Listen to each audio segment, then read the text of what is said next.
In the dimly lit office, shadows dance around Kagame, his face etched with the haunting defiance of two presidents. Kagame paces, a storm brewing within him, the weight of leadership pressing heavily on his shoulders. His hand trembles as he reaches for the phone, a lifeline in the encroaching darkness. The fate of a nation hangs in the balance as Kagame prepares to make a call that could change everything. Kagame's office exudes power. His voice, a chilling force, cuts through the silence. Into the phone, Kagame's command is clipped, devoid of emotion. "Execute the bird plan," he orders, the weight of the words hanging heavy in the air. His eyes reflect a steely determination, a man used to giving orders. The phone clicks off, leaving an echo of the ominous plan in the sterile office. In the Kigali night, a plane explodes, painting the dark sky with a flash of fire before its descent. Fiery rain falls upon the earth, marking the beginning of a dark chapter. The hills echo with the blast as distant screams pierce the silence, signaling the start of the Rwandan genocide. Darkness descends, carrying the weight of impending tragedy and despair. An official radio station stands in unnerving silence, untouched by the city's unfolding chaos. Outside, dawn's light is fractured by the sharp crack of gunfire, portending a dark awakening. Distant thuds of explosions punctuate the silence, painting a grim picture of urban warfare. The city awakens not to birdsong, but to the chilling symphony of destruction.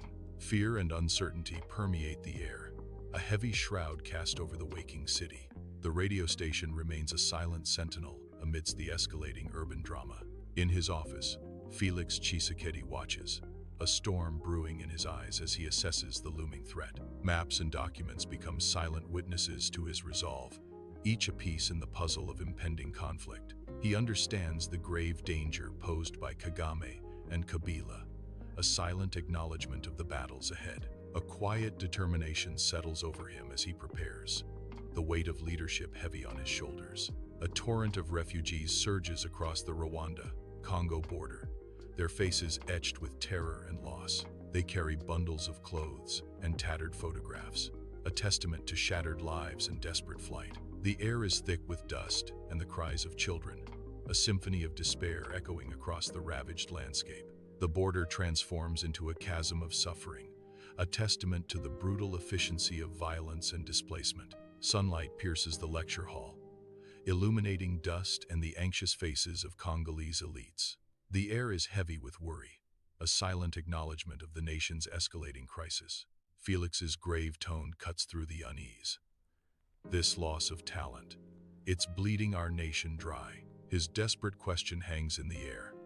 What future do we have if our brightest minds are all leaving? Kagame sits at his desk, headlines singing his praises, a subtle smile hinting at the power he wields. He leans back, envisioning himself as a regional force, a kingmaker in the heart of Africa. In his mind, vassal presidents bow, eager for his approval, their fates tied to his decisions. His influence bleeds across borders, his word carrying the weight of armies ready to act. The weight of power is palpable as Kagame envisions his dominance rippling through the continent. Kagame's forces advance on Kinshasa, their numbers a stark omen against the bright African sun. Fear hangs heavy in Kinshasa's streets as its inhabitants watch Kagame's inexorable approach. The city trembles, caught between hope and despair as Kagame's shadow lengthens. A tense stillness descends as Kagame's demand for Mobutu's surrender echoes through Kinshasa. Uncertainty reigns, the city poised on the brink as it awaits Mobutu's response to Kagame.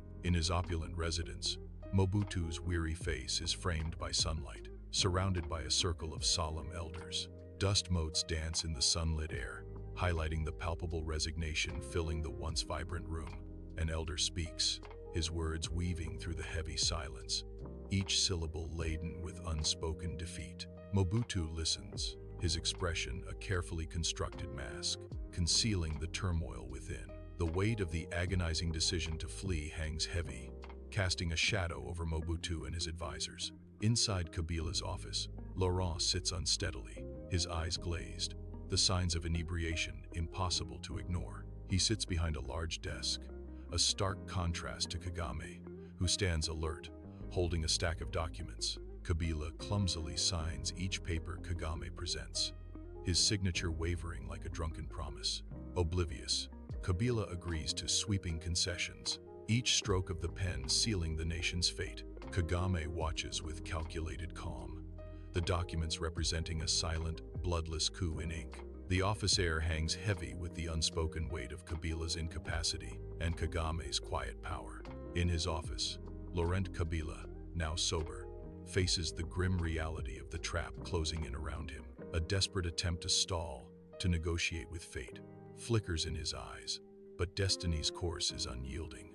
His face is shadowed with the weight of irreversible decisions, the air thick with unspoken regrets. The room feels smaller, the walls closing in as the final act of his story unfolds in the dim light. Flickering candlelight throws long shadows across the faces of Rwandan soldiers, their expressions intense and shadowed. The air hangs heavy with incense and a metallic scent, filling the Rwandan military camp with an unsettling energy. Chants echo through the night, resonating with the rhythmic movements of the soldiers as they begin their ritual.